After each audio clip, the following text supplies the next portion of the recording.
बारिश का मौसम चल रहा है, लेकिन बारिश ज़्यादा नहीं हो रही इस बार।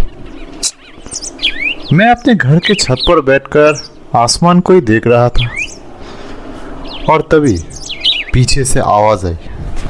कोई सीढ़ी से ऊपर आ रहा है। पीछे मुड़ते ही मैंने देखा, अरे पीयूष। उसने मुझे देखते ही कहा, भाई जल्दी चल, दादाजी आए हैं, चल चल चल। यहाँ पर दादाजी मतलब पंकज के दादाजी। पेशे से वो एक फॉरेस्ट रेंजर है, इसीलिए अपनी नौकरी के सिलसिले में कई जगह पर घूमना पड़ता है उन्हें। और जब भी वो घर आते हैं तब अपने साथ लाते हैं तरह तरह की कहानियाँ। मुझे याद है अगली बार जब वो आए थे तब उन्होंने समुद्रगढ़ नाम के एक जगह पर एक भूताहा जमींदार के घर के बारे में बताया था। हम जल्द से जल्द पंकज के घर पहुंचे और पहुंचते ही धीरे धीरे बारिश शुरू होने लगी। मैंने देखा मुझसे पहले ही सारे लोग वहां पर पहुंच चुके थे, मतलब मेरे दोस्त। वहां पर हमारा एक दोस्त था सामंत। वो हर वक्त खाने के बारे में ही सोचता रहता था और तब भी वो वही कर रहा था। हाथ में एक चिप्स का पैकेट लेकर मज़े से खाए जा रहा था। सामने एक बड़ी कुर्सी रखी थी जहाँ पर दादाजी आकर बैठते थे और हमें कहानी सुनाते थे। मैं और पीयूष पहुँचते ही दादाजी एक कॉफ़ी का प्याला लेकर आ गए। कुर्सी पर बैठकर हमारी तरफ देखकर उन्होंने हम सबसे कहा, तो सब लोग कैसे हो? पढ़ाई कैसी चल रही है? हम सब ने मिलकर कहा, बहुत अच्छा। वाह वाह, बहुत अच्छे बहुत अच्छे। तो सामंत बोलो, तुमने कोई नया खाना ट्राई किया या फिर वही पुराना खाना खाए जा रहे हो? सामंत चिप्स खाते हुए कहा, मैं क्या कोई गाय हूँ जो पुराना ही खाना खाता रहूंगा। उसी वक्त मेरे दोस्त पीयूष ने कोशिश की कि कुछ ऐसा बताया जाए ताकि सामंत गुस्से से लाल हो जाए, लेकिन हम लोगों ने उसे रोक दिया।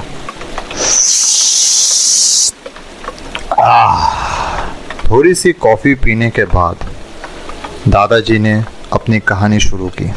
चलो आज मैं तुम लोगों को एक अलग कहानी सुनाता हूँ। ये तब की बात है जब मेरी पोस्टिंग सुंदरबन में हुई थी। और तुम लोगों को तो पता ही है, इस भारत देश में सुंदरबन जैसी खूबसूरत जगह एक भी नहीं है। मैं जिस वक्त की बात कर रहा हूँ तब सुंदरबन में बाघों की तादाद आज से बहुत ज्यादा थी और साथ में था शिकारी। इन लोगों ने तो मानो नाक में दम करके रखा था। कुछ ही दिन बाद ही एक बाघ की लाश हमें मिलती थी। एक बार हमें एक बाघ की लाश मिली थी। वो लोग उसे ले जाने ही वाले थे, लेकिन तभी फॉरेस्ट गार्ड्स वहां पर पहुंच गए और उन लोगों को उस बॉडी को फेंक के जाना पड़ा। एक दिन दोपहर की बात है, मैं अपने ऑफिस पे बैठकर चाय पी रहा था और तभी मेरे ऑफिस का एक गार्ड आके कहा, सर आपका फ़ोन है, बड़े साहब ने फ़ोन किया है। हमारे बड़े साहब काम के मामले में बहुत स्ट्रिक्ट थे। छोटी सी छोटी चूक भी वो बर्दाश्त नहीं कर पाते थे। मैं जल्द से जल्द जाकर फ़ोन को लिया और उस तरफ से आवाज़ आई, उन्हें अभी अभी गुप्त सूत्रों से पता चली है कि जो शिकारियों का दल उस बाघ को शिकार करके भागा था, उनका पता चल चुका है। वो लोग आज तेतुल बाकी नाम के एक जगह पर छिपे हुए हैं। मौका देखते ही जल्द से जल्द उन लोगों को अरेस्ट किया जाए। मैंने भी जवाब दिया, हाँ सर, मैं अभी निकल रहा हूँ। इतनी दूर तक कहने के बाद दादाजी थोड़ी देर के लिए रुके और जैसे ही वो रुके तभी कान के पर्दे को चीरते हुए एक आवाज़ चारों तरफ गूंज उठी। और तभी पंकज के घर में जो लाइट जल रही थी वो बुझ गई। Power cut. आसमान में घने बादलों की वजह से आज चारों तरफ कुछ ज़्यादा ही जल्दी अंधेरा छा गया। थोड़ी देर बाद पंकज की दीदी एक जलती हुई लालटेन लाकर एक टेबल के ऊपर रख के चली गई और दादाजी ने फिर से अपनी कहानी शुरू की। फोन रखने के साथ ही मैं दोनों फॉरेस्ट गार्ड को लेकर निकल पड़ा। एक छोटी सी खाल को पार करके ही हमारी लॉन्च कालिंदी नदी में पहुंची। उस वक्त नदी में पानी कुछ ज्यादा ही था, इसी वजह से हमारी लॉन्च डगमगाने लगी। तब तक शाम हो चुकी थी।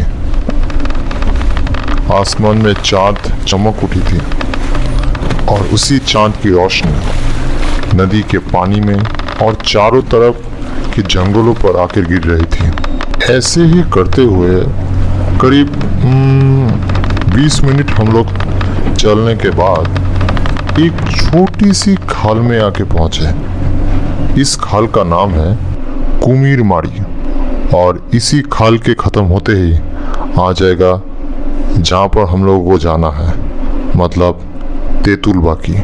ये जो तेतुल बाकी है, यहाँ का नाम बहुत ही बदनाम है। कहा जाता है कि यहाँ पर बाघ सबसे ज्यादा पाए जाते हैं। दिन के समय भी यहाँ से लॉन्च लेकर जाते वक्त अक्सर देखा जाता है कि यहाँ पर एक डंडे के ऊपर एक सफेद कपड़ा लहरा रहा है हवा में। अच्छा दादाजी, ये जो डंडे के ऊपर कपड़ा रखने का जो रिवाज है, इसका मतलब क्या है? दादाजी ने कहा, असल में पता है, ये जो निशान है ये एक तरह का संकेत है। हमारे इंसानों की जिंदगी बिल्कुल आसान नहीं होती है। ये निशान जितना कष्टदायक है उतना ही इसका एक बहुत ही गहरा मतलब है। जब भी उस तेतुल बाकी के आसपास से कोई बाघ किसी इंसान को खा जाता है, तब उसके दल के जो बाकी सदस्य हैं वो एक झंडे के ऊपर ऐसे ही कपड़ा लहरा देते हैं। इसका मतलब है कि यहाँ पर किसी बाघ ने किसी इंसान की हत्या की है। तुम लोगों को तो पता ही है कि सुंदरबन में जितने भी द्वीप है उन सब में छोटे बड़े बहुत सारे टूटे फूटे मकान मिल जाते हैं। कहते हैं कि ये सारे के सारे छोटे मोटे मकान हैमिल्टन नाम के एक साहिब के जमाने में बनाई गई थी। अब तेतुल बाकी में भी एक ऐसी जगह थी। मैंने सोचा वहां पर ही शायद इन लोगों की मिलने की उम्मीद है, इसीलिए हम लोग धीरे धीरे उसी कुटिया की तरफ बढ़ने लगे। थोड़े पास जाके हमने देखा कि चारों तरफ जंगली पेड़ों के बीच में एक अंधेरे से ढका हुआ एक भयानक जानवर की तरह खड़ा है वो कुटिया। अब सारे दरवाजे और खिड़की टूटे हुए थे, इसीलिए हम लोग जितना हो सके धीरे धीरे उस घर के अंदर घुसे। घर के अंदर घुसने के बाद हमने पाया कि यहाँ पर शिकारी तो दूर की बात है, एक चूहा, एक चमगादड़ वो भी नहीं है। ये देखने के बाद हम लोग थोड़ा सा निराश हो गए। तो क्या उन लोगों को पता चल गई कि हम लोग आ रहे हैं? खैर, हम लोगों ने फिर भी हिम्मत नहीं हारी और तय किया कि इतनी दूर जब आ ही गए हैं, हम तीनों मिलकर वहां पर ही एक घर के अंदर जितना हो सके उतना अंधेरे में अपने आप को छुपा कर बैठ गए। मेरे साथ जो दो फॉरेस्ट गार्ड थे उनमें से एक का नाम था विकास और दूसरे का इस्माइल। विकास पहले एक संगीतकार हुआ करता था। उसके बच्चे को एक बार एक बाघ ने पकड़ के ले गया था और तभी से उसने फॉरेस्ट गार्ड की नौकरी करने का फैसला किया था। और दूसरा जो इस्माइल था वो असल में हमारा लॉन्च का ड्राइवर था। शाम घने होने के साथ ही आसपास का माहौल बिल्कुल ही बदल गया। चारों तरफ से कीड़े मकोड़े और झिंगुरों की आवाज आ रही थी। दूर से किसी हिरन की आवाज सुनने के साथ ही मैंने टॉर्च जलाकर एक बार समय को देख लिया। 8 बज रहे थे। इतनी दूर तक कहने के बाद दादाजी थोड़ी देर के लिए फिर से रुके और एक गिलास पानी पिया। और उसी वक्त एक ठंडी सी हवा जोर से आकर लालटेन की रोशनी थी उसको थोड़ा सा डगमगा दिया और उसी के साथ हम सबकी परछाई भी डगमगा उठी।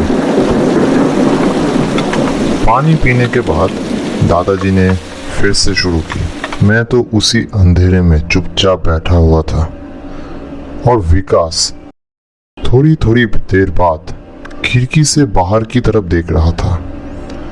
मैं उसे मना करने वाला था तभी मुझे एहसास हुआ चारों तरफ जो कीड़े मकोड़ों की आवाज चल रही थी वो अचानक से बंद हो चुकी है। एक अजीब सा सन्नाटा छाया हुआ है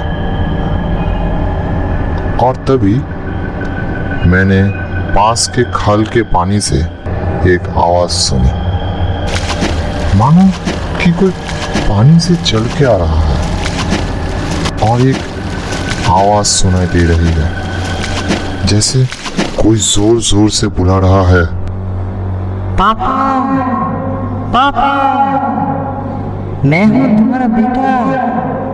आओ पापा, मैं यही हूँ, आओ। ऐसा लग रहा था कि जंगल में जो हवाएं चल रही है वो हवा उस आवाज को धक्का देते हुए हमारे पास पहुंचा रही हो, ऐसे जैसे कि आप बिना सुने रह ही नहीं सकते। मैंने तभी विकास की तरफ देखा। उसके चेहरे का रंग बदल चुका है और तभी वो खिड़की से झांककर किसी को ढूंढने लगा और तभी उसने कहा, रुको बेटा, बेटा रुको, मैं आ रहा हूँ, मैं आ रहा हूँ। कहती वो दौड़ के घर से निकल गया और तभी इस्माइल ने कहा, सर सर सत्यानाश हो गया, जल्दी चलिए। मैं जल्द से जल्द घर से बाहर आके देखा कि चारों तरफ अंधेरा कुछ ज्यादा ही घना हो चुका है। चारों तरफ से ऐसा लग रहा था कि कोई अलौकिक आवाज हमारे चारों तरफ से हमारे पास आ रही है और जोर जोर से कह रही थी, मैं हूँ तुम्हारा बेटा। आओ पापा, मैं यही हूँ, आओ। विकास के पीछे हम लोग दौड़े जा रहे थे। दौड़ते दौड़ते मैंने इस्माइल से पूछा, ये किसकी आवाज है? और विकास ऐसे दौड़ा क्यों जा रहा है? इस्माइल ने कहा, सर ये उसकी बेटी की आवाज है। उसको पिछले साल ही बाघ खा गया था। ये किसी मामूली आवाज नहीं है सर, ये एक प्रेत आत्मा की आवाज है। जल्दी चलिए, वरना उन्हें बचाया नहीं जा सकेगा। ये बात सुनते ही मेरे पूरे शरीर में रोंगटे खड़े हो गए। ऐसा लग रहा था जैसे कोई ठंड का स्रोत मेरे पूरे शरीर में दौड़ रहा था, जिसको बाघ ने बहुत पहले मार दिया है। वो कैसे किसी को भुला सकता है ऐसे? जिस कुटिया में हम बैठे थे, विकास उसके पीछे से दौड़ लगाई थी। उसके कुछ ही दूर में ही एक बहुत ही घना जंगल था। उस जंगल के अंदर जाने से पहले ही इस्माइल जोर से उस पर झपट पड़ा। मैं जल्द से जल्द वहां तक पहुंचा और देखा कि इस्माइल उसकी पीठ पर बैठा हुआ था और विकास जोर जोर से छटपटा रहा था। मैं विकास को कुछ बोलने जा ही रहा था कि तभी मेरी नजर पड़ी सामने की तरफ, जहां से घने जंगल की शुरुआत हुई थी। वहां पर ज्यादा घना जंगल की वजह से अंधेरा भी बहुत ज्यादा घना था, लेकिन फिर भी मेरी आंखें पड़ते ही मेरा पूरा शरीर डर की वजह से ठंड से बिल्कुल जम गया था। मैंने देखा कि सामने एक पेड़ के नीचे अंधेरा जमा हुआ था और उसी जमा अंधेरे के अंदर एक प्राचीन लेकिन खतरनाक परछाई हमारी ओर देख रही थी और हमारे चारों तरफ वो आवाज तभी भी गूंजे जा रही थी। उस मूर्ति को देखते ही शायद इस्माइल भी थोड़ा सा सक गया था ताकि, और उसी वक्त विकास ने एक जोर सा मुक्का मारा और इस्माइल को फेंक कर फिर से उठ खड़ा हो गया। मैं तो हिल ही नहीं पा रहा था। ऐसा लग रहा था कि मेरे दो पैर बहुत ज्यादा भारी हो गए हैं, ऐसे मानो कि ये मेरे पैर है ही नहीं। मेरी इच्छा से ये लोग हिलेंगे भी नहीं। विकास उस मूर्ति के पास पहुंचते ही एक भयानक आवाज गरज उठी। मैंने देखा एक बड़ा सा बाघ विकास के ऊपर झपट पड़ा और झपटते ही उसने उसको मारकर उसकी पूरी बॉडी को लेकर जंगल के अंदर घुस गया।